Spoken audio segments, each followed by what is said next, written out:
muri abangaba harimo uwa mbere uwa kabiri n'uwa gatatu. Buri muhanzi wese hano muri angle yiwe yakoze ku mitima y'abantu, sibyo? Rero abahanzi bose twafatanyije, God bless you, ndabakunda.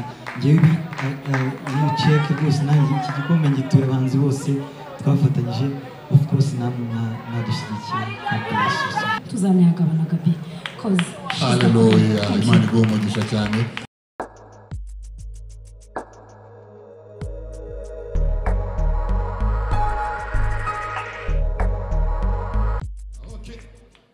Reka nsabe Gisubizo Ministries baze hano imbere.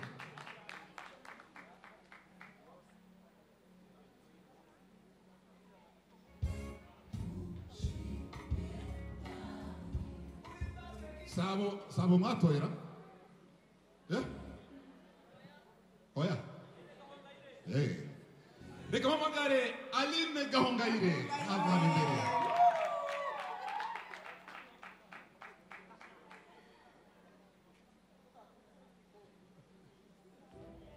Reka mpamagare Israel Mbonyi.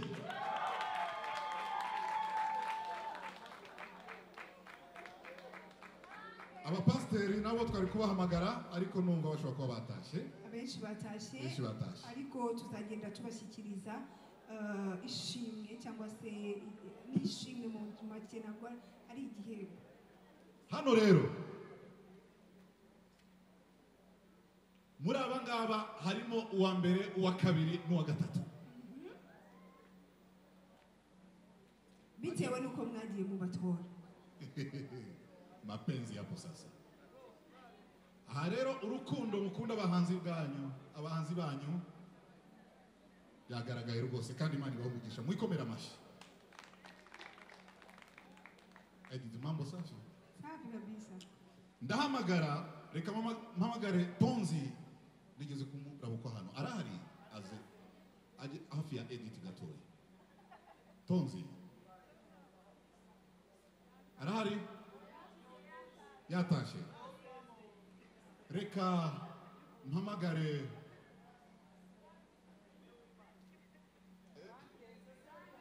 Damascene wa Tom Transfers azi hano, marketing manager wa Tom Transfers. Damascene arahari? Aho hari Bishop Gafaranga.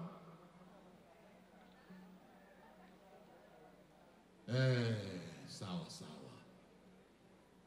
Asante. Yihute cyane ahagarare hano hafi ya Edith. Mukomere Imana amashi kubwa Bishop Gafaranga. Harabambwe ati ntave hano utamugejeje aho ngaho. None kubwo ububasha Imana yampaye arahageze mu izina rya Yesu. Wahagarara hari. Wabaye wo tugiye guhemba dufite wabaye uwa gatatu. Wabaye uwa gatatu ni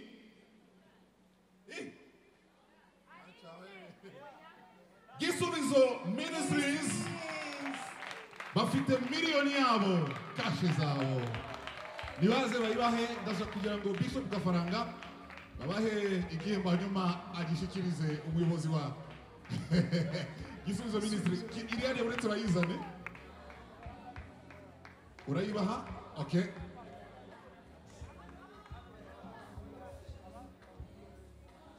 bakwigira hano imbere kugira ngo bafotore. Baho sheki ya miliyoni imwe y'amanyarwanda. Imana ibaho umugisha cyane. Ibi byose nimwe mwabikoze. Yesu abaho umugisha cyane. Gisubizo Ministries, Yesu abaho umugisha cyane. Ubwo rero mutahanye miliyoni yanyu mugendemo mushimira Imana cyane kubwayo.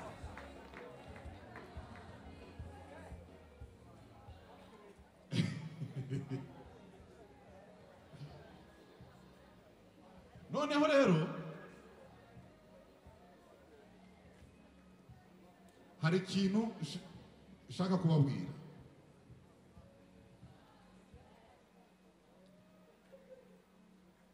Kanze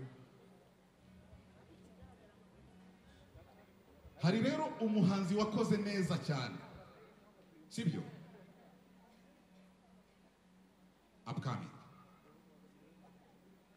rataja. Reka sabera no Bishop Gafaranga amuhe iyo award. Bishop Gafaranga turi kumuhamagara nk'umwe mu baterankunga Tom Transfers. Imana ibamugisha cyane. Yes, twagiye. Imana ibamugisha amashyi menshi cyane. Yesu abamugisha. Dusigaje rero babiri wabaye wa kabiri.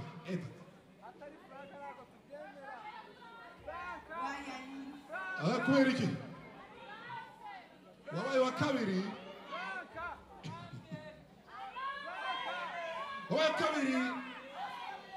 Ni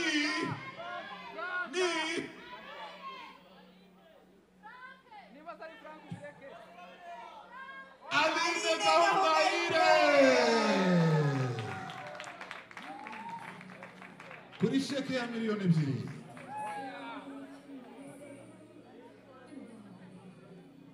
Aline Gahongayire Yesu agumugisha. Yarahabaye shali. Yarahabaye Yesu agumugisha cyane. Twagiye. Reka dusabe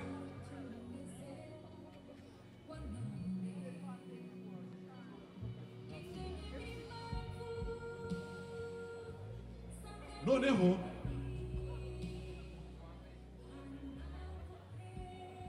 reka dusabe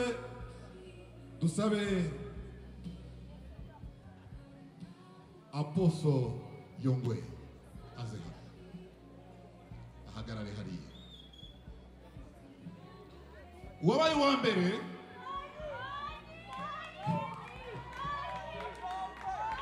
afite miliyoni 7. 7 millions de francs rwandais. Mumva kwa rinde Israel Mbonyi.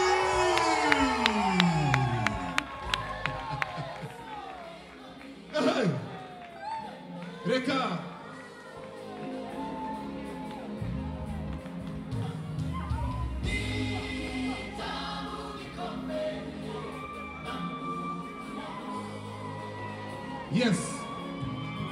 Yes. Imana ibamugisha.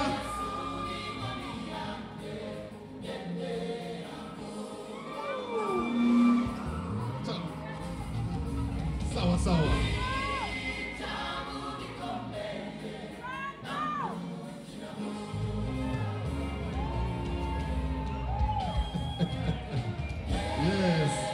Yes, abamugisha.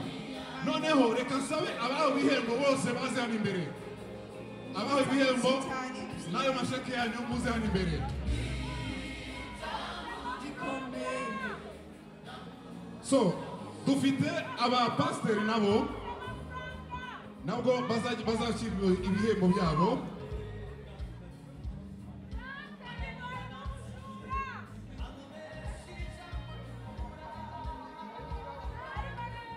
Abo bapasiteri baraza kuba n'uwayoboye iki event, ariko reka dusabe Fiacre nawe afite icyo ashaka gushimira. Fiacre muramuzi ko ari umwe mu bakoze cyane muri gospel. Ndabeshya? Fiacre rero Imana imumugisha, naze rero ndumva agenda ashikiriza buri muntu impano ye, ariko Fiacre watubwira ako nagace. Murakoze. Aya si amarushanwa ngo ibi ni ibihembo by'amarushanwa, ahubwo ibi ngibi abanyarwanda twabikoze mu rwego rwo kwerekana ko aba bantu bakwiye ibyiza. Ngira ngo hamwe n'aya masheke inyuma yayo harimo n'ibikorwa byinshi bazakorerwa. Umuyobozi wa Rwanda Gospel Stars araza kubinoza. Twebwe rero muri kampani ya Frize aba bantu twasanze nyine bakwiriye ibyiza. Ukunda kuvuga ngo Berino for winner cyangwa se champagne y'abatsinzi. Nicyo kintu twageneye aba bantu. Ntabwo tubahaye inzoga, ni non-alcoholic cocktail, ni ikinyobwa kidasembuye, ni champagne igenewe abatsinzi. Buri wese no mu bahawe igihembo twamugeneye iyo mpano, nagera mu rugo agaturitse akasogongere yumva ukuntu mwamagira neza. Murakoze.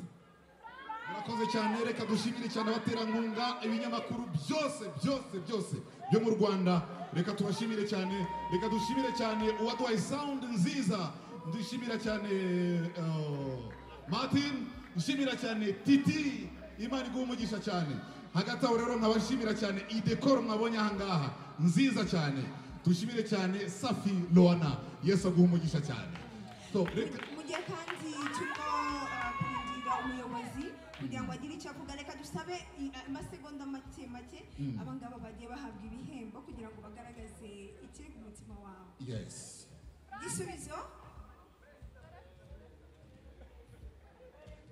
Murakoze perezida ntagara, ariko nanjye ndi umunyamuryango wa Gisubizo. Mu by'ukuri turishimye cyane, ikidushimishije ni uko twabaye muri aya marushanwa, si amarushanwa ariko iby'Imana nabyo bigomba kuba, n'iby'isi biraba bikagenda gutya, n'iby'Imana rero bigomba guhabwa agaciro. Aya mafaranga mwakoze kuyaduha ni agashimwe kagaragaza ibyo twakoze. Turabashimiye mwese abitabiriye, kandi igitari cyagenze neza, habaye umunezero. Ngiye ku giti cyanjye nabonye Imana ibaha umugisha. Amen. Aha, Aline. Haleluya. Imana ibaha umugisha kudukunda ndetse n'abadutuye. Ishimwe duhawe turarishimiye, ntabwo ari iryanjye gusa, ariko ndaritura abafimeli bose, kandi ndaritura Gabi, tuzanayagabana Gabi. Haleluya, Imana iguhe umugisha cyane. Reka twumve Israel Mbonyi. Haleluya, ndabashimiye, Imana ibaha umugisha. Ngiye icyo nshaka kuvuga no gushimira abahanzi bagenzi banjye twabanye muri uru rugendo rwo gutegura iki gikorwa cy'uyu munsi. Mu by'ukuri nubwo hahembwe abangaba, ariko mbabwiza ukuri ko buri muntu wese mu mwanya we ahagaze neza. Ntabwo tuzi kuririmba cyane kubarusha, nta nubwo turi twakoze cyane kubarusha. Buri muhanzi wese hano muri angle yiwe yakoze ku mitima y'abantu, sibyo? Rero abahanzi bose twafatanyije, God bless you, ndabakunda. Ngewe iyi check rwose nanjye iki gikombe ngituye abahanzi bose twafatanyije, of course namwe mwadushyigikiye. God bless you. Amashi menshi cyane, rata.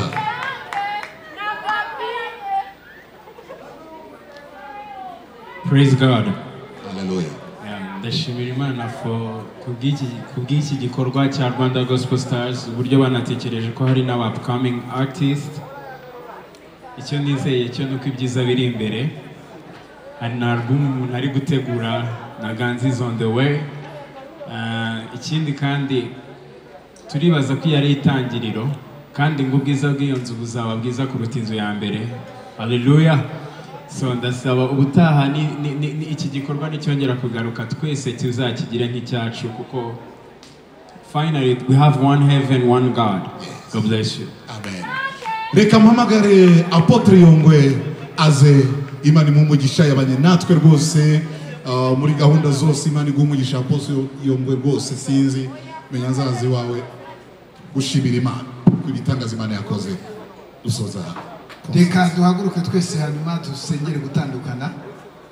Kandi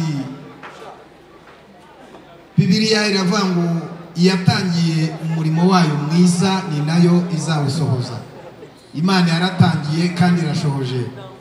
Iri ni iyerekwa Rwanda Gospel yagize rinini, umuntu wari wese akwiriye gushyigikira. Kandi iyo umuntu atangira ahura n'ibintu bigiye bikomeye, ariko iyo yongeyeho birushaho kuba byiza. Muzakomera rero, muzagera kure, muzakora iby'ubutwari, kandi ibyo mwakoze mureke dukomere amashyi. Amashyi nayo ko ahenze kuyatangara. Dukomere abantu bateguye iki giterane amashyi, kandi tubabwire ngo buri muntu wese uri aha afite inshingano mu gukunda aba bahanzi, kubasengera no kubashyigikira. Hanyuma afite inshingano zo kuzamura urwego rw'abahanzi mu rwego rw'igihugu n'ahandi hose, ari aba n'abandi badahari.